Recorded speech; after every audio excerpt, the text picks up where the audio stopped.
Hello everyone, this is your revision video for annual exam. If you listen carefully, then you will be able to give answers.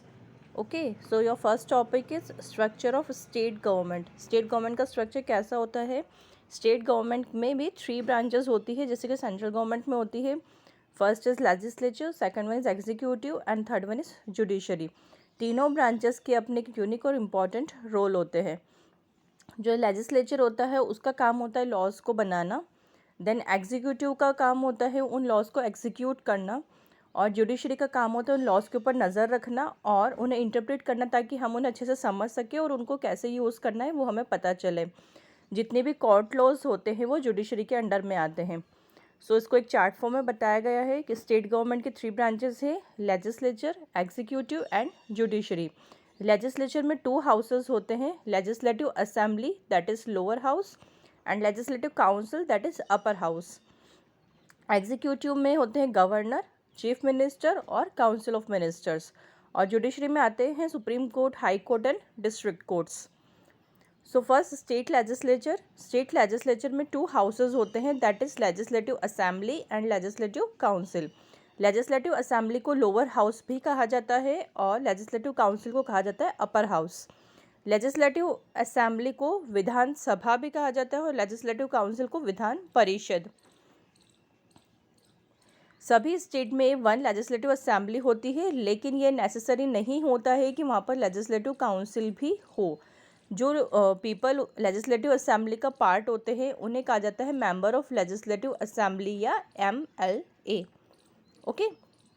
Then आता है state executive. State government एक head appoint करते हैं जो कि state को run करता है और वहाँ के जितने भी लॉज या जो भी रूल्स पास करते हैं लेजिस्लेचर के थ्रू उनका ध्यान रखता है. स्टेट में होते हैं गवर्नर, चीफ मिनिस्टर और कुछ ग्रुप ऑफ मिनिस्टर्स, जिसे कहा जाता है काउंसिल ऑफ मिनिस्टर्स. ये लोग सब साथ मिलकर स्टेट को एफिशिएंटली या स्मूथली रन करते हैं. देन आता स्टेट जुडिशरी. जुडिशरी का काम होता है कि लॉज के ऊपर नज़र रखना, लॉ और ऑर्डर के ऊपर. स्टेट के अंदर जितने भी लॉज या ऑर्डर्स पास किए जाते हैं उनके ऊपर जुडिशरी नज़र रखती है. It helps in interpreting and applying laws made and executed by the legislature and the executive. जो भी लॉज लेजिस्लेचर और एग्जीक्यूटिव के थ्रू बनाए जाते हैं और एग्जीक्यूट किए जाते हैं, उन्हें फिर कब अप्लाई करना है, कैसे अप्लाई करना है, वो काम जुडिशरी का होता है. With in a state, state के अंदर जो हाईएस्ट कोर्ट होता है लॉ का, होता है हाई कोर्ट स्टेट के अंदर. और डिस्ट्रिक्ट कोर्ट्स और सेशन कोर्ट्स भी होते हैं, लेकिन इंडिया का जो हाईएस्ट कोर्ट होता है वो होता है supreme court. Okay. Now next topic is sanitation in India. India के अंदर सैनिटेशन को बताना है कि sanitation is more important than political independence, Mahatma Gandhi said in 1947. ये लाइन किसने कही थी? महात्मा गांधी ने कही थी कि sanitation is more important than political independence. Sanitation ज़्यादा इम्पॉर्टेंट है पॉलिटिकल इंडिपेंडेंस से भी. मिस महात्मा गांधी क्लीनलीनेस को लेकर उन्होंने बात कही थी कि हमारे फिज़िकल वेलबींग के लिए सैनिटेशन बहुत ज़्यादा इम्पॉर्टेंट है. अगर हम स्वच्छता में रहेंगे तो ही हम स्वस्थ रहेंगे. जब नेशन ने पॉलिटिकल इंडिपेंडेंस पा ली थी, लेकिन वो लोग सैनिटेशन के लिए फिर भी स्ट्रगल कर रहे थे. It was estimated by the World Bank in 2011 that 626 million people defecated in the fields and streets rather than use toilets. World Bank जो है उन्होंने 2011 में ऐसा एस्टिमेशन लगाए थे कि 626 पीपल जो है वो लोग फील्ड्स पे या स्ट्रीट्स में ही जाते हैं वॉशरूम के लिए, वो लोग टॉयलेट्स नहीं यूज़ करते थे. इतनी पुअर सैनिटेशन की वजह से हेल्थ प्रॉब्लम्स बहुत ज़्यादा हो रही थी, जैसे कि टाइफाइड हो रहा था, बहुत सारी सीरियस डिजीज़ेस हो रही थी. तो ये जो सैनिटरी कंडीशंस थी किसी भी प्लेस की, वो किस पर डिपेंड करती है कि वहाँ का सराउंडिंग कितना क्लीन है या वहाँ पर प्रॉपर डिस्पोजल सिस्टम है या नहीं है. अभी आप लोगों ने देखा होगा स्वच्छता अभियान चला है, तो कितना क्लीनलीनेस को लेकर इतना ध्यान दिया जा रहा है. गवर्नमेंट ने जो पुअर पीपल है उन लोग को टॉयलेट्स भी बना के दिए हैं. So health is a state where our body and mind are free from any ailment, disease or injuries. So health एक ऐसी स्टेट होती है, ऐसी कंडीशन होती है जिसमें हमारी बॉडी और हमारा माइंड दोनों फ्री होते किसी भी इंजरी से, किसी भी डिजीज से. Okay. Now next topic is एक 2 स्टोरीज बताई गई हैं विमेन की जिन्होंने स्टीरियोटाइप्स को ब्रेक किया है। सुरेखा यादव की है first story. She was born on 2 सितंबर 1965 इन सतारा, महाराष्ट्र। इन्होंने स्टीरियोटाइप को किक किया है। ये एक फीमेल ड्राइवर है ट्रेन की, जो कि एक मेल ओरिएंटेड जॉब होती है। हम लोग हमेशा ऐसा सोचते हैं कि ट्रेन ड्राइव कर रहे हैं तो वो ड्राइवर मेल ही होगा, लेकिन इन्होंने उस स्टीरियोटाइप को ब्रेक किया है। ये एक फ़ीमेल हैं और इन्होंने ये जॉब की है। ये 30 ईयर्स से ट्रेन ड्राइव कर रही हैं। ये अपने घर की सबसे एल्डेस्ट डॉटर हैं 5 चिल्ड्रन में से। इनके फादर का नेम है रामचंद्र भोसले और मदर सोनाबाई। 1986 में इन्हें अपॉइंट किया गया था as a trainee assistant driver at Kalyan training school for 6 month. 1989 में ये full fledged first ever female train driver बने जिन्होंने इंडिया में ट्रेन ड्राइव की। देन अनदर स्टोरी है लक्ष्मी लाकरा की। ये 27 ईयर ओल्ड हैं। ये पुअर ट्राइबल फैमिली से बिलोंग करती है, झारखंड की। इन्होंने भी सुरेखा यादव के फुटस्टेप्स को फॉलो किया, उनके जैसे ये भी फीमेल ट्रेन ड्राइवर बनी। She was the first women engine driver for northern railways. ये लक्ष्मी लाकरा जो थी ये फर्स्ट वुमेन इंजन ड्राइवर बनी नॉर्दर्न रेलवेज की। ओके, नाउ नेक्स्ट टॉपिक है वुमेन एंड इक्वालिटी। जो वुमेन को इक्वालिटी नहीं दी जाती है सोसाइटी में, उसको लेकर ये टॉपिक है कि पहले जो था डॉटर्स जो होती थी उन्हें जेंडर बेसिस पे इनइक्वालिटी हमेशा फेस करनी पड़ती थी। उन्हें स्कूल नहीं जाने दिया जाता था, उनसे सारे घर के काम सिखाए जाते थे। उन्हें कोई राइट नहीं था कि एंसेस्ट्रल प्रॉपर्टी पे भी उनका कोई राइट नहीं होता था कि जैसे फादर के बच्चे हैं तो लड़कों को प्रॉपर्टी दी जाती थी, लड़कियों को नहीं दी जाती थी। डाउरी भी बहुत कॉमन था पहले। इसकी वजह से जो फीमेल होती थी उन लोगों को बहुत हेजिटेशन रहती थी, जिसकी वजह से बहुत सारे बच्चों को तो पैदा होते ही मार भी दिया जाता था। इसीलिए अब आजकल जो है वो सेक्स डिटर्मिनेशन का टेस्ट नहीं करने दिया जाता है हॉस्पिटल्स में, हम लोगों ने पढ़ा होगा। लेकिन विमेन ने बहुत ज़्यादा फाइट करी है, स्ट्रगल किया है अपने आप को फ्रीली एक्सप्रेस करने के लिए, घर से बाहर जाने के लिए, एजुकेशन लेने के लिए। लेकिन फिर भी डिस्क्रिमिनेशन फिर भी कहीं ना कहीं अभी भी सोसाइटी में बना हुआ है। विमेन को हमारी कंट्री में बहुत सारे ऑपरेशनल रेस्ट्रिक्शंस हैं, लेकिन टाइम के साथ साथ एजुकेशन जो है वो एजुकेशन की वजह से ऐसा बहुत कुछ पॉसिबल हुआ है कि सोसाइटी चेंज हो रही है। बहुत सारे सोशल एक्टिविस्ट जो हैं, चेंज मेकर्स जो हैं, उन्होंने अपनी वॉइस उठाई, अपने ओपिनियंस रखे इन इल प्रैक्टिसेस के अगेंस्ट। जैसे कि पहले सती प्रथा थी, डाउरी थी, इन सब प्रैक्टिसेस को सोसाइटी से ख़त्म किया है। बहुत सारे गवर्नमेंट भी ऐसे लॉज लेके आई है जिसकी वजह से ये सब चीज़ें नहीं होती है। अब हमारे कॉन्स्टिट्यूशन में ये एक राइट ये भी है कि किसी भी तरह का डिस्क्रिमिनेशन नहीं किया जाएगा जेंडर बेसिस पे। सभी को फ्रीडम है, राइट टू फ्रीडम वाला फंडामेंटल राइट है हमारे पास।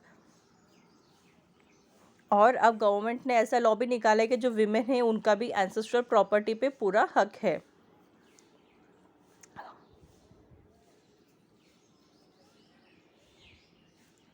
गवर्नमेंट ने हमारी सोसाइटी को बहुत कुछ चेंज किया है, बहुत सारे एफर्ट्स वो लोग ऐसे लेके आए जिसकी वजह से विमेन को इक्वालिटी मिले।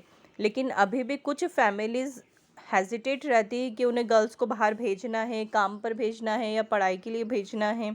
लेकिन गवर्नमेंट जो है और बहुत सारे सोशल वर्कर्स जो हैं वो लोग ट्राई करते हैं कि सभी को एजुकेशन मिले, और जो विमेन होती है वो घर से बाहर जाकर काम भी करें। ऐसे बहुत सारे इनिशिएटिव्स गवर्नमेंट लेके आई है विमेन के हेल्प के लिए, जैसे कि आंगनवाड़ीज़ बनाई गई हैं। आंगनवाड़ी जो होते हैं वो चाइल्ड केयर सेंटर्स होते हैं जो कि सेवरल विलेजेस में ओपनड है। आंगनवाड़ी किसके लिए होती है? एजुकेशन के लिए होती है, बच्चों को पढ़ाया जाता है। बहुत सारे ऐसे लॉज भी लेके आई गवर्नमेंट जो कि मैंडेटरी है कि वो एक ऐसी फैसिलिटीज़ प्रोवाइड करती है कि 30 से ज़्यादा अगर विमेन वर्किंग है किसी भी ऑर्गेनाइजेशन के अंदर तो उन्हें जॉब दी जाती है। जो मिशंस बनाए हैं जैसे कि बेटी पढ़ाओ बेटी बचाओ अभियान, इसकी वजह से ऐसा पॉसिबल हुआ है कि उन्होंने गर्ल एजुकेशन की अवेयरनेस को स्प्रेड किया है। ओके, देन लास्ट टॉपिक है हमारा ब्रांड एंड ब्रांड वैल्यू। आप मार्केट जाते हैं किसी भी चीज़ को ख़रीदने के लिए तो आप लोग शेल्फ्स में देखते हैं, स्टॉक्स रखा हुआ रहता है। किसी भी शॉप पर जाते हैं आप तो बहुत सारा स्टॉक रहता है। सपोज़ आप कुछ ग्रॉसरी का सामान लेने गए या आप कुछ कॉस्मेटिक्स का सामान लेने गए तो देखा है ना आपने शेल्फ में बहुत सारी बॉटल्स, बहुत सारे कार्टून्स वगैरह रखे हुए रहते हैं। तो अगर एक साइड में बिल्कुल वाइट कलर के सारे बॉक्स है जिस पे कुछ नाम वगैरह कुछ भी नहीं लिखा हुआ है, प्लेन है, और एक साइड में अच्छे कलरफुल से सभी के ऊपर कंपनीज के नेम लिखे हुए हैं, अलग अलग तरह के ब्रांड्स रहती है, तो आप कौन सा परचेस करेंगे?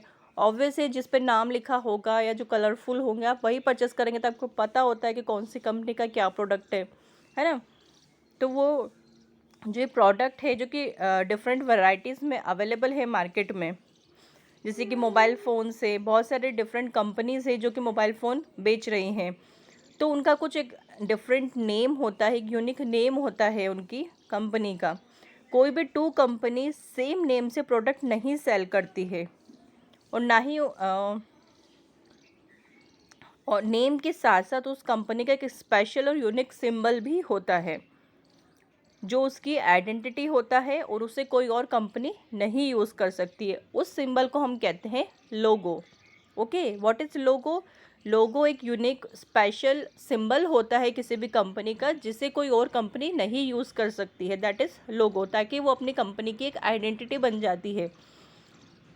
इसकी वजह से वो एक डिफरेंट यूनिक आइडेंटिटी बनाते हैं अपने प्रोडक्ट के, जिससे कि दूसरी कंपनी से उस प्रोडक्ट को डिस्टिंग्विश किया जा सके। ओके, जैसे सैमसंग फ़ोन एक नोकिया फ़ोन है, दोनों का नेम अलग है, दोनों का एक सिंबल भी अलग होता है।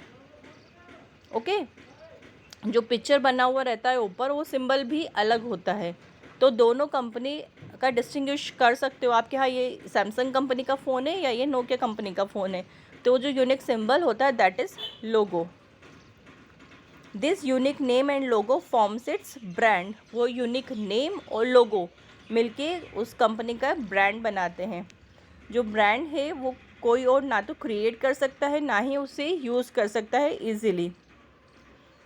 Its success is often seen in the value it has in its consumer's mind. The value of a brand in its consumer mind is called its brand value.